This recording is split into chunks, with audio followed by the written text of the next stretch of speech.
સુરતીઓના વર્ષોની આતુરતાનો આખરે સુખદ અંત આવ્યો છે। મિની ગોવા તરીકે જાણીતા ડુમસ બીચના કાયાકલ્પ માટે તૈયાર કરાયેલા ડુમસ સી ફેઝ ડેવલપમેન્ટ પ્રોજેક્ટના પ્રથમ ફેઝનું આજે ભવ્ય લોકાર્પણ કરવામાં આવ્યું છે। સુરત મહાનગરપાલિકા દ્વારા ડુમસ દરિયા કિનારે પ્રવાસન સ્થળ તરીકે વિકસાવવા માટે હાથ ધરાયેલા ડુમસ સી ફેઝ પ્રોજેક્ટના પ્રથમ તબક્કાનું લોકાર્પણ કરવામાં આવ્યું છે। કેન્દ્રીય મંત્રી સી.આર. પાટીલના હસ્તે આ પ્રોજેક્ટ ખુલ્લો મુકાયો છે, જેમાં રાજ્યના નાયબ મુખ્યમંત્રી હર્ષ સંઘવી, સાંસદ મુકેશ દલાલ, મેયર દક્ષેશ માવાણી અને મનપા કમિશનર સહિતના મહાનુભાવો ઉપસ્થિત રહ્યા હતા। આ અવસરે 673 કરોડના કામોનું લોકાર્પણ અને 247 કરોડથી વધુના નવા પ્રકલ્પોનું ખાતમુહૂર્ત પણ કરવામાં આવ્યું છે। કુલ 3 ફેઝમાં તૈયાર થનારા આ પ્રોજેક્ટના પહેલા ફેઝમાં પ્રવાસીઓ માટે ખાસ સુવિધાઓ ઊભી કરવામાં આવી છે। અહીં લોકો માટે વોકિંગ ટ્રેક, મેડિટેશન સેન્ટર અને યોગા કરવા માટેની આધુનિક વ્યવસ્થા કરવામાં આવી છે। પાલિકાના જણાવ્યા અનુસાર આરસી ફેઝ પર એક સાથે 25,000 થી વધુ લોકો હરીફરી શકે તે પ્રકારનું વિશાળ આયોજન કરવામાં આવ્યું છે, જે સુરતીઓ માટે વીકેન્ડ માણવાનું શ્રેષ્ઠ સ્થળ બનશે। ડુમસના દરિયા કિનારે આંતરરાષ્ટ્રીય સ્થળનો લુક આપવા માટે આગામી ફેઝમાં વોટર સ્પોર્ટની સુવિધાઓ પણ શરૂ કરવામાં આવશે। Seasonal market, kids play area અને અદ્ભુત લેન્ડસ્કેપિંગ આ પ્રોજેક્ટના મુખ્ય આકર્ષણો છે। સુરતના પ્રવાસન નકશામાં આ પ્રોજેક્ટ એક નવું સિંહચિહ્ન સાબિત થશે અને સ્થાનિક રોજગારીની તકોમાં પણ વધારો કરશે।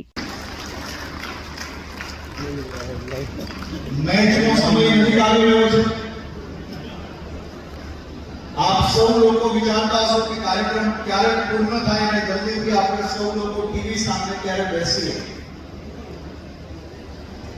મેચના પહેલા લડાઈ માટે સૌ લોકો પોતપોતાના ઘરે પરિવાર જોડે મેચ જોઈ શકો એવી વ્યવસ્થા આપણે લોકોએ કરી છે। હું સર્વપ્રથમ શહેરના સૌ નાગરિકો વતી સુરત મહાનગરપાલિકાની ટીમ સુરતને આ ઐતિહાસિક 5 વર્ષના બદલ હું આપ સૌ લોકોને ખૂબ ખૂબ અભિનંદન આપું છું। આ 5 વર્ષ સુરત માટે અને સુરતના વિકાસ માટે ઐતિહાસિક રહ્યા છે।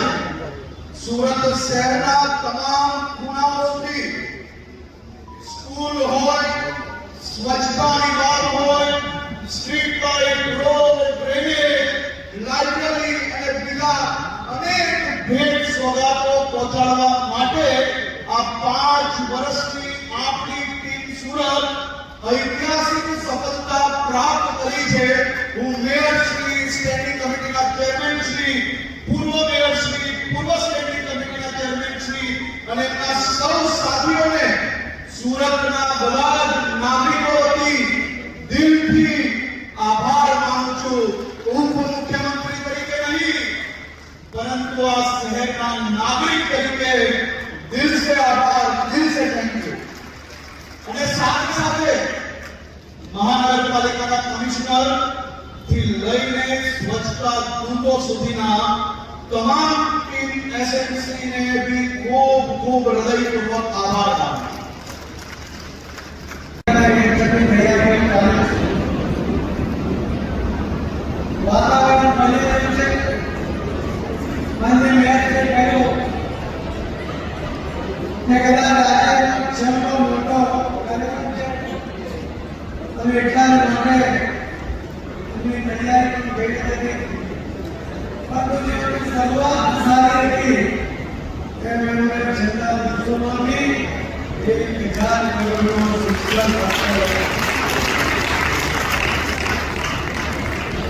જે વિવિધતા સાથે સુરત શહેર માટે ડેવલપમેન્ટ કર્યું છે એની કલ્પના કદાચ બીજું કોઈ શહેર કરી શકશે નહીં અને એની સાથે સરકારની કરવા માટેનો પ્રયત્ન પણ એ ક્યારે નહીં કરી શકે। એ પ્રકારનું કામ આ છેલ્લા 5 વર્ષની અંદર ભારતીય જનતા પાર્ટીની આ ટીમ દ્વારા કરવામાં આવ્યું છે અને માટે વિરાટજી, બધા અધિકારીઓ, ધારાસભ્યો, કોર્પોરેટરશ્રીઓ, અધ્યક્ષીઓ અને સુરત શહેરની સૌ ભાઈ બહેનોને ખૂબ ખૂબ અભિનંદન પાઠવું છું અને એમની અપેક્ષા કરતા વધુ કંઈ કરી ચૂકવા માટેની કેવડા સાથે જે કંઈ કરીએ લોકો માંગે એના પહેલા કરીએ એ પ્રકારની ભાવના સાથે સુરત મહાનગરપાલિકામાં ભારતીય જનતા પાર્ટીના પદાધિકારીઓ કામ કર્યું છે. એના માટે પણ હું સૌ પદાધિકારીઓ સુરતના સલાબતપુરા પોલીસ મથકની હદમાં એક લાચાર માતા પોતાની 14 વર્ષની દીકરીને શોધવા માટે તંત્ર સામે કરગરી રહી છે. ભાટેના વિસ્તારમાં રહેતી ધોરણ 9 ની વિદ્યાર્થીની છેલ્લા 1 મહિનાથી ગુમ છે, પરંતુ પોલીસ હજુ સુધી તેનો પત્તો લગાવી શકી નથી. દીકરી સ્કૂલના ડ્રેસમાં જતી હોવાના સીસીટીવી ફૂટેજ પણ સામે આવ્યા છે.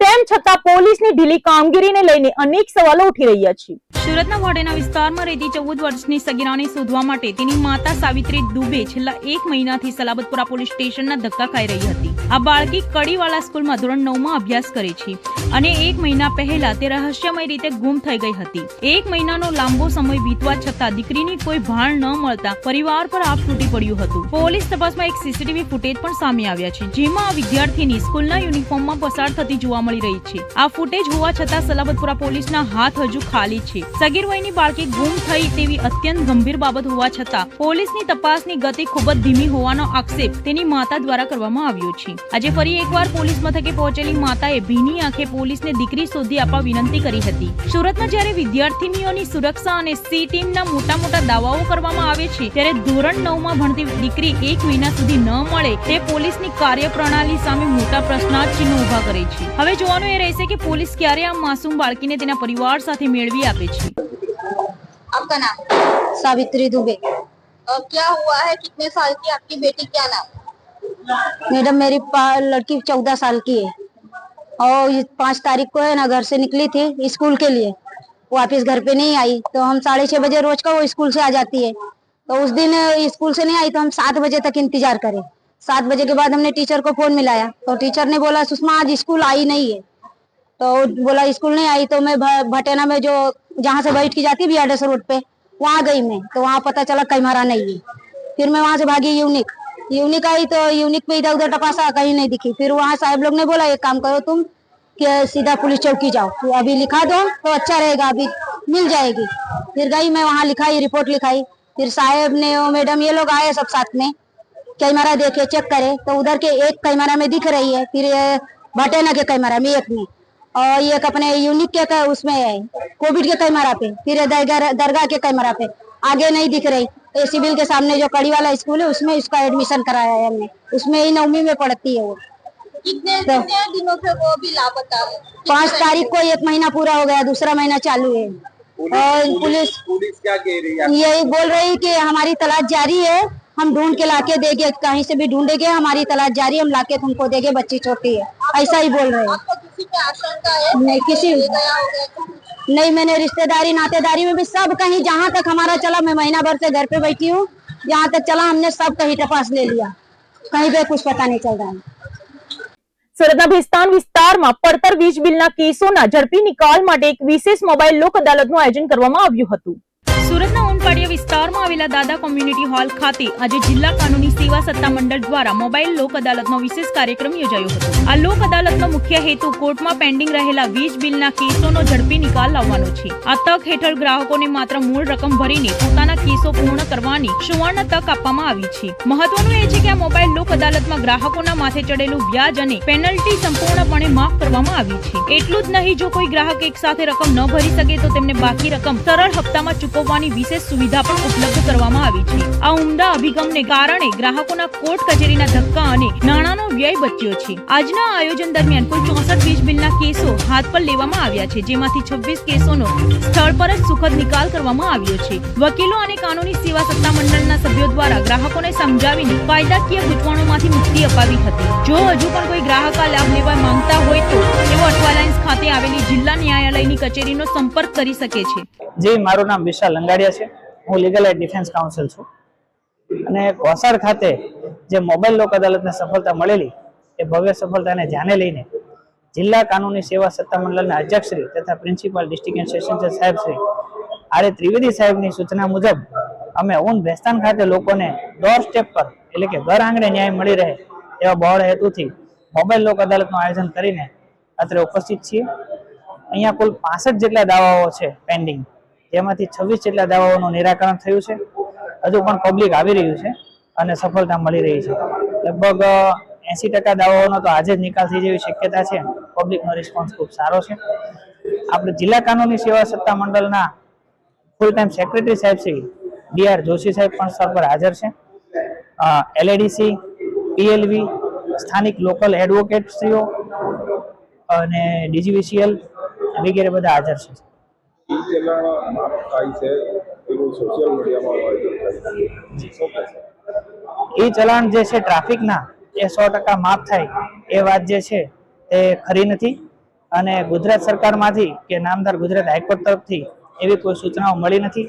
જે તે સમયે જિલ્લા કાનૂની સેવા સત્તા મંડળ વતી આ વાતને DR જોશી સાહેબ તથા RA ત્રિવેદી સાહેબે રદિયો આપેલો છે અને આજે હું પણ આપની ચેનલના માધ્યમથી જણાવું છું કે ટ્રાફિકના કોઈ વ્યક્તિએ નિયમનું ઉલ્લંઘન કર્યું હોય પછી એને ચલણ આવે અને એ ચલણ જો લોક અદાલતમાં જાય અને માફ થઈ જાય તો આખી સિસ્ટમનો કોઈ અર્થ જ નથી. એટલે લોજિકલી જોઈએ તો પણ એ વાત ખરી નથી અને આ પ્રમાણે 100% ચલણ માફ થઈ જતા હોય એ વાતને સાચી માનવી નહીં. અને DGVCLના જે દાવાઓ છે એમાં પણ જે વ્યાજ છે, પેનલ્ટી છે, એ બધું માફ થઈ જતું હોય છે. બાકી જેટલા લોકોએ વીજળીનો ઉપયોગ કર્યો છે એટલા પૈસા તો એમને ભરવાના હોય જ છે. સમાધાન પાત્ર ગુનાઓમાં સમાધાન થાય છે પણ 100% માફ થઈ જાય એ વાત ખરી નથી. સુરતના સિંગણપુર વિસ્તારમાં 20 દિવસ અગાઉ તાપી નદીમાંથી મળી આવેલી વ્રજ ગેડિયા નામની યુવકની લાશના મામલે ચોંકાવનારો ખુલાસો થયો છે. વેલેન્ટાઇન ડે ના દિવસે સર્જાયેલા એક વિવાદ અને મોબાઈલ તોડી નાખવાની ઘટનાએ આશાસ્પદ યુવકને મોત તરફ ધકેલી દીધો હતો. ચોકબજાર પોલીસે આ મામલે તપાસ તેજ કરીને 4 શખ્સો સામે આત્મહત્યાના દુષ્પ્રેરણાનો ગુનો નોંધીને 3 આરોપીઓની ધરપકડ કરી લીધી છે.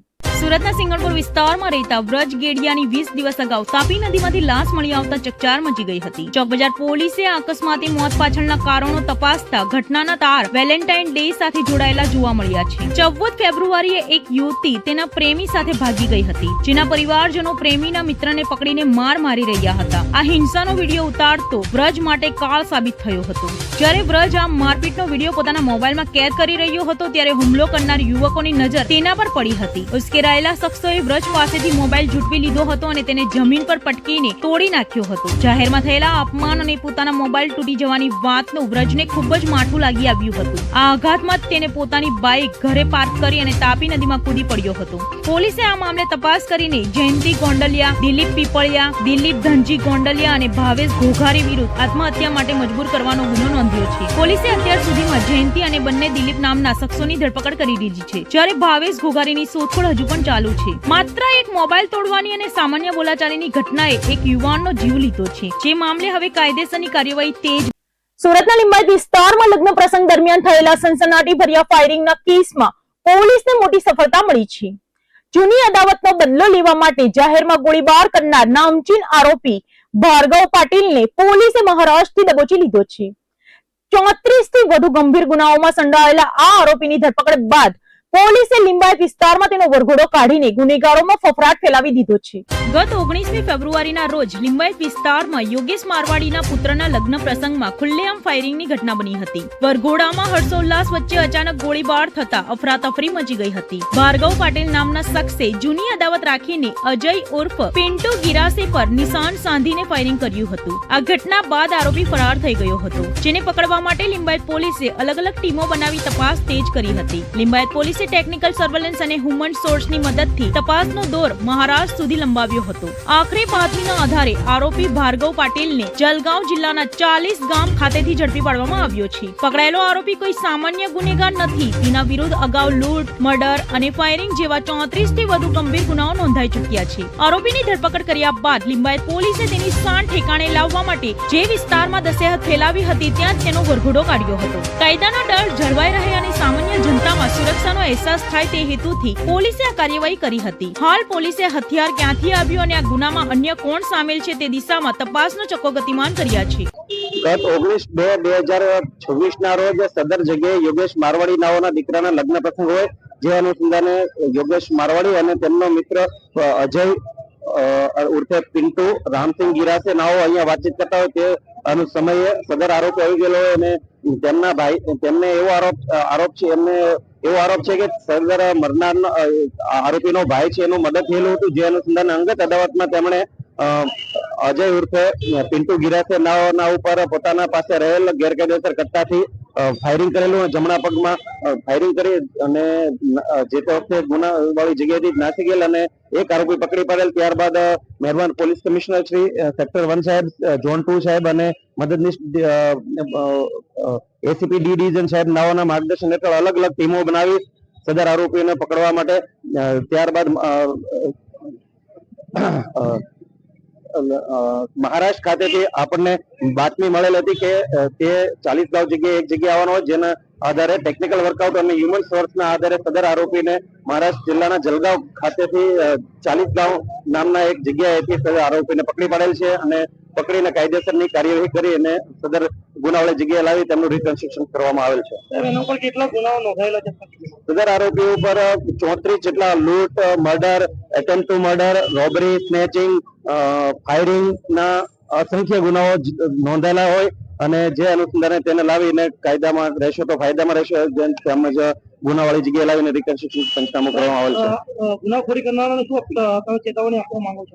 ગુજરાત સરકાર શ્રી તેમજ નાયબ મુખ્યમંત્રી શ્રી તેમજ મહેરબાન પોલીસ સ્ટેશન કમિશનર સાહેબ શ્રી નાઓ તરફથી તમામ આરોપીઓને સૂચના છે કે જો તમે કાયદામાં રહેશો તો ફાયદામાં રહેશો. કોઈ પણ ચમરબંધી હોય કોઈને પણ છોડવામાં આવશે નહીં અને કડકમાં કડક પગલાઓ લેવામાં આવશે.